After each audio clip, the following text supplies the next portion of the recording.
Hey guys, so good to be back. Another very uneventful, very cold, and very overcasted gray day in Berlin. You combine the middle of January, a Sunday, and a lockdown, and you have exactly what we have here.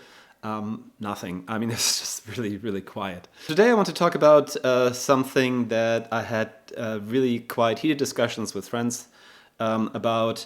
Do we have something like a true self, a real self, something we came with to this, whatever this is here, this world, and that is beyond the ego. So what I'm talking about is basically we have an ego, obviously, that's something that we created based on our past experiences. And if we're lucky, one day we'll let go of that ego. But what happens when we let go of the ego? There's just nothing. I mean, we just are beings, we just are, and there's nothing else to it. Or do we have a certain predisposition that we brought with us, something that we kind of must do to be happy? So here we go, another installment of the vlog.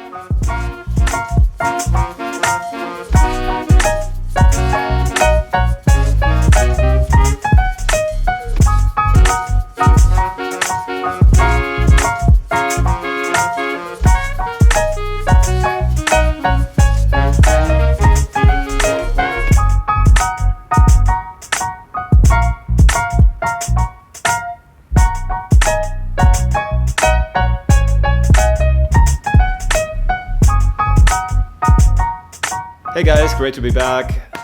As I said, does a real self, a true self, really exist?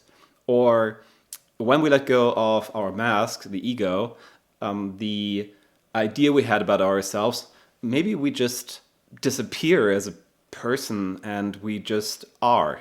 The question is then, what do we do with that beingness? Are we going to still talk? Are we not talking anymore? We just sit around in a lotus position, we smile and let the universe radiate through us? Or is there something else? And I really believe there, and some of my friends will really completely disagree with me, I really believe that there's something else that then emerges. Something that I would call the true self, or let's just call it the true self. So I think this theme is really very important, especially for the time that lies ahead of us. Because as I mentioned often in this vlog, I don't think we go back to what we had before. I really believe our future is a blank slate at the moment. So we don't know where we're going. We have the past, but we can't project that past onto the future anymore because the future will not be as the past was. So that's, I think, why there's so much anxiety at the moment, because people start to realize that the future will completely look different than what we had in the past. A lot of things that we're used to will not be the same anymore. So how do we deal with that? And also, will our ego, that idea we made up about ourselves, fit into this new time? And how can our ego, that's based on the past, deal with a future that's completely uncertain, a future that we can't even project at the moment because we don't know how this future is going to look like? So I truly believe that when you let go of your ego, that false self, the part that also keeps us unhappy, because how can you be something you're not? And I mentioned this in this vlog before, I think we all should have a coming out. So gay and lesbian friends of mine that went through that process, and I did a project about coming out stories in New York, I think 2012, I forgot, a long time ago. They had to do some soul searching. They had to say, look, I'm not attracted to the opposite sex, I'm attracted to the same sex. So eventually they had, and the project was actually about that, have a coming out and talk to their families and friends and say, look, I'm gay. And I think we all should have a coming out as a heterosexual male or woman. You don't have that issue because you never have to face that.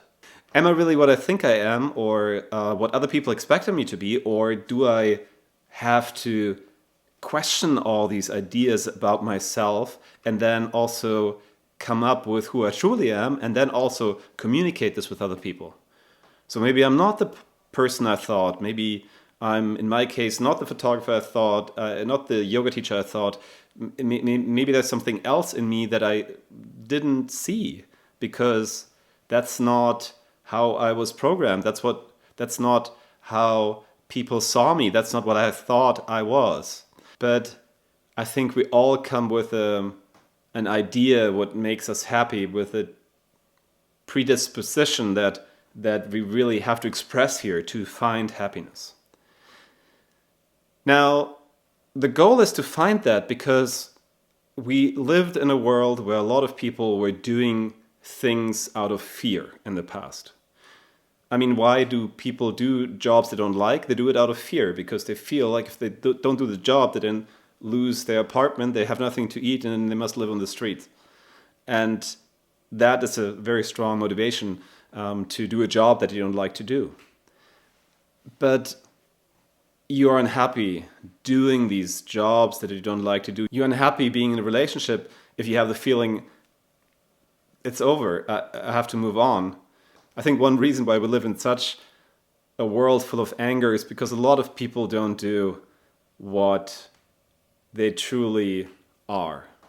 So what I'm saying with this is out of fear, out of a program, out of an ego, out of an idea about yourself that is based on the past and based on your ideas and based on what people think you are stuck in a situation where you can't get out. Or at least you think you can't get out, because you can always get out, but it's never pleasant, to get out.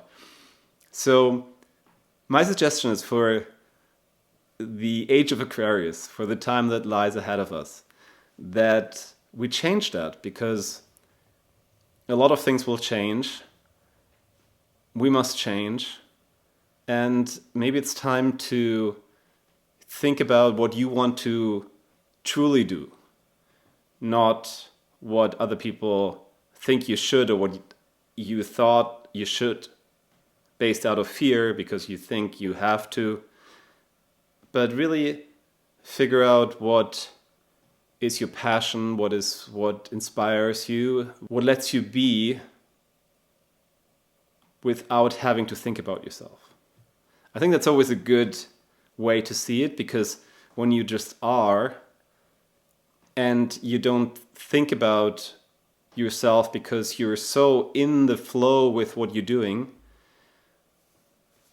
that's true freedom, because you forget yourself. True freedom ultimately is like just to forget all that stuff that happens in your mind and, whatever you think you are.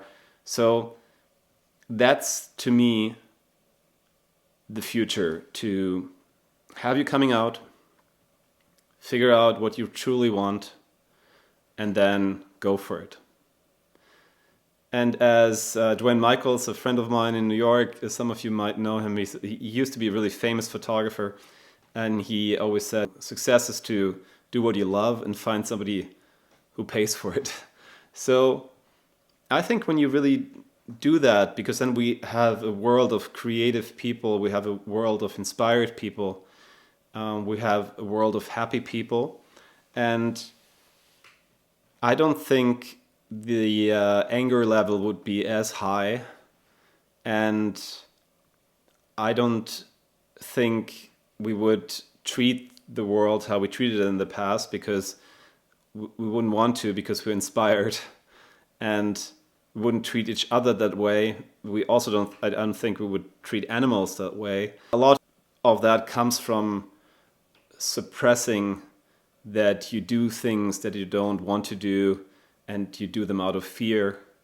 We stay in relationships out of fear. We do jobs out of fear. We live lives out of fear. What is it that inspires you?